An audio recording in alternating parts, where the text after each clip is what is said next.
Hi friends and friendly subscribers, welcome back to my channel. This is Inner Hill Tarot. Today we're going to do unboxing, flip through and hot takes of this oracle deck called Blue Angel Oracle by Toni Carmine Salerno. I think she's an artist that's always been published by Blue Angel, so that's why now this deck also called the Blue Angel Oracle. I feel this deck is quite interesting because I feel this is like a heavily AI deck. I'm not sure if they're going to admit it inside the guidebook, but shall see. Okay, so let's see what they say about this Blue Angel Oracle New Earth edition, first edition, published in 2011. Okay, copyright to 2023. Okay, so interesting. So this they claim this is not a new oracle deck. Okay, so let's see about the art. The card illustration featured in this deck were created through a combination of AI and digital art forms. I was introduced to AI art only recently by our designers, who had also just newly discovered it herself. Okay, as I began to explore the medium of AI art generation, it felt and it feels like I enter a strange dreamlike world, a parallel universe that feels familiar but also otherworldly. Well, yeah.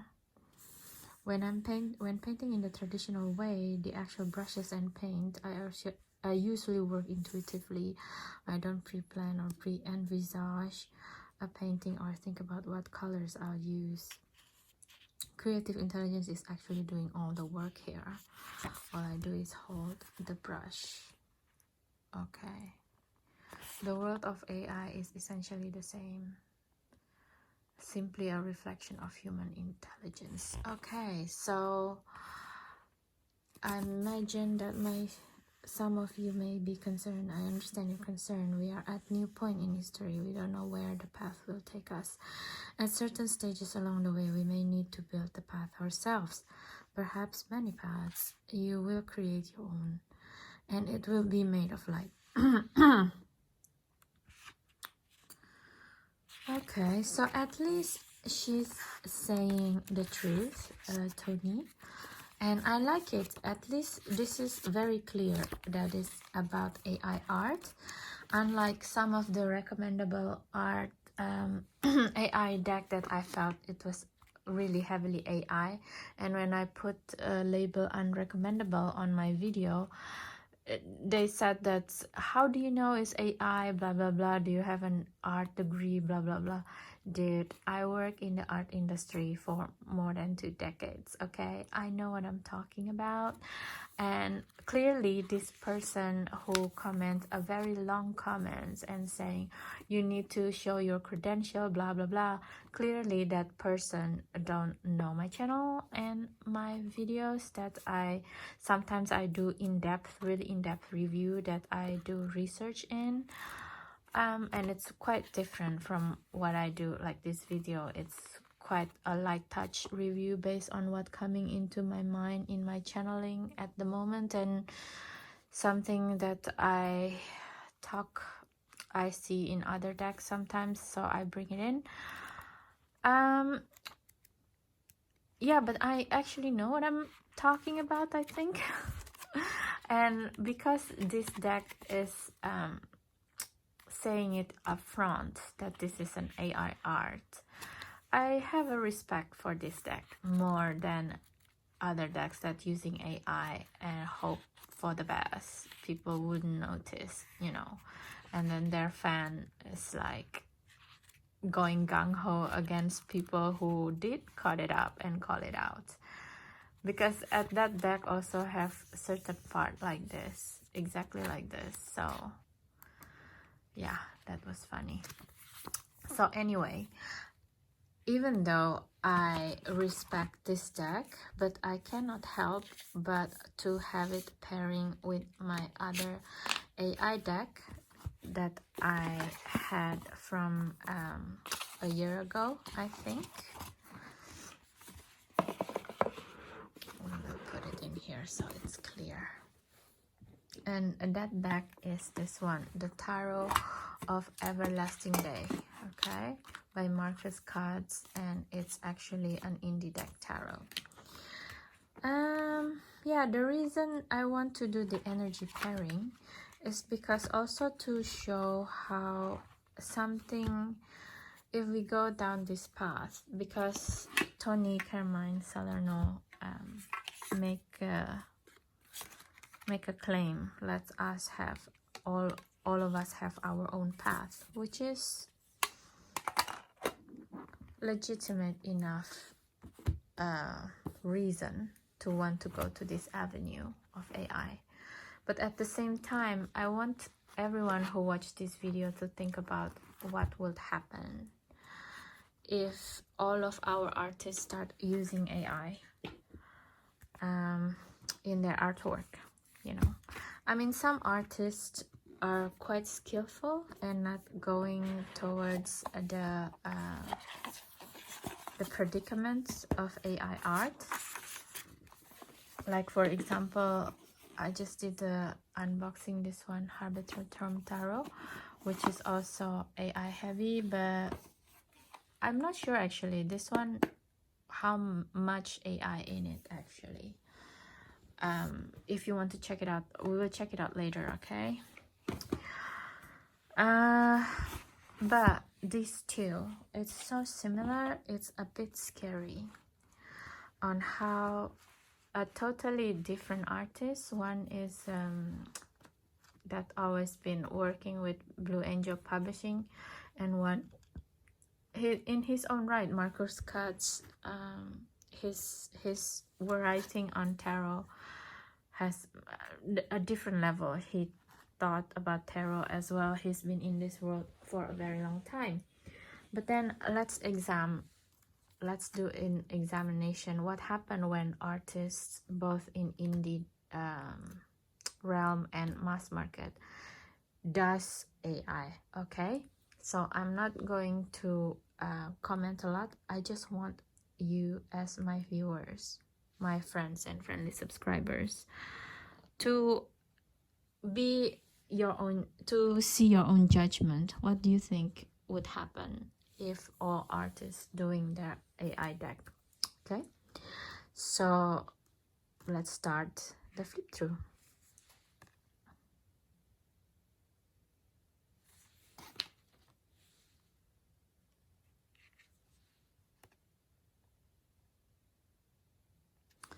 And by the way, one of the deck is an oracle and another one is a tarot. So this is oracle, this is tarot. I just want you to see how it feels for you when you confront it. And imagine if everyone, all artists using the same AI programming to create their deck, okay?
So yeah, we just did a very fast flip through of both decks, and I don't want to making it sound judgmental or anything, but can you imagine if everybody's, all the artists doing deck like this, both indie deck and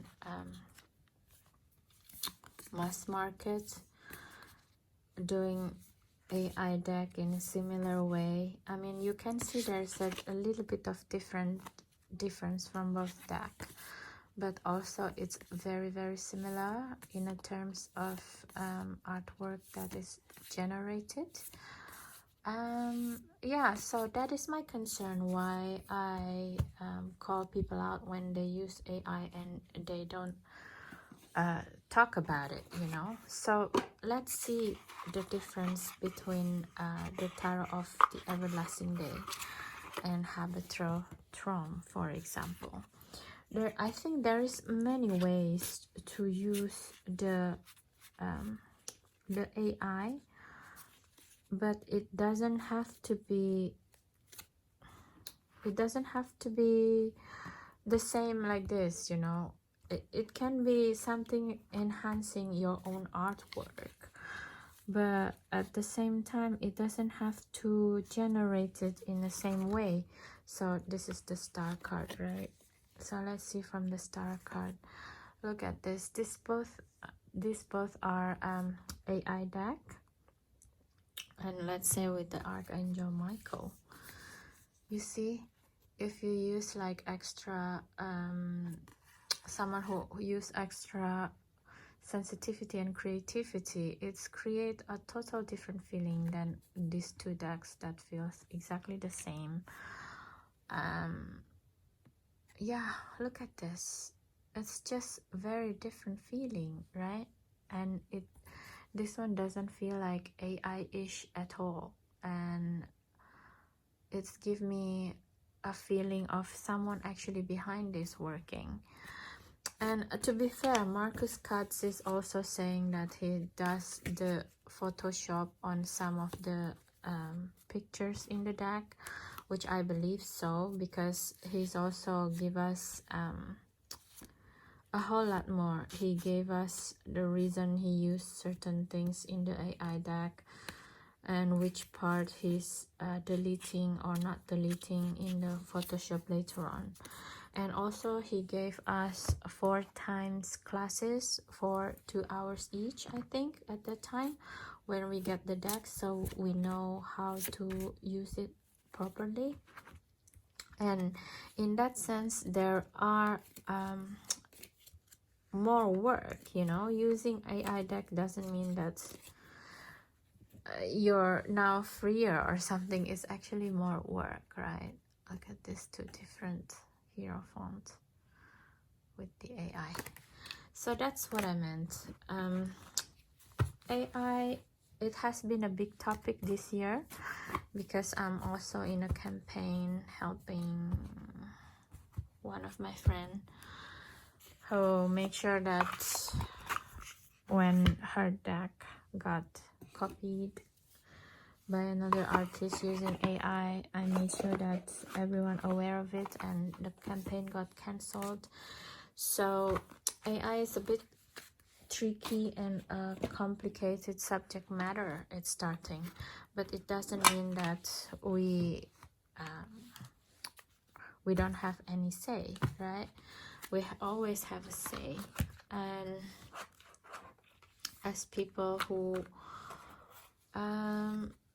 I like traditional art better, of course, but at the same time I'm also using digital photography for my art for many years, so I can't say anything as well for artists who's like Habitron. Is definitely, she's using her creativity, her own creativity already, and then enhance it with AI. And I do have a respect for this deck more now, because at least in the very beginning it says that it says what it is, which is an AI art, you know. I don't mind that when people being being upright and tell people what they're actually buying. So, and then also the cardstock of this deck is really not that bad. It has the laminated feel in front of it, so I don't know. Personally, it's not really my style, to be quite honest, this deck, because it feels very otherworldly and has no there's not really much energy inside it. But maybe because it came out from old style Blue Angel Oracle already, so it has a, it's not totally empty, if you know what I mean.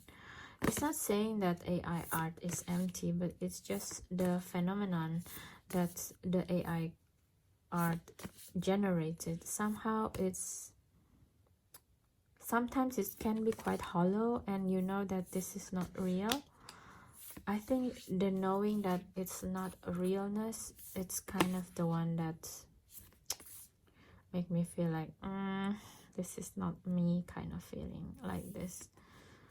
It's like in, and this scene is used a lot by AI deck creators on Necronomicon from H.P. Lovecraft. You can check it out. You will see this type of imagery in the AI.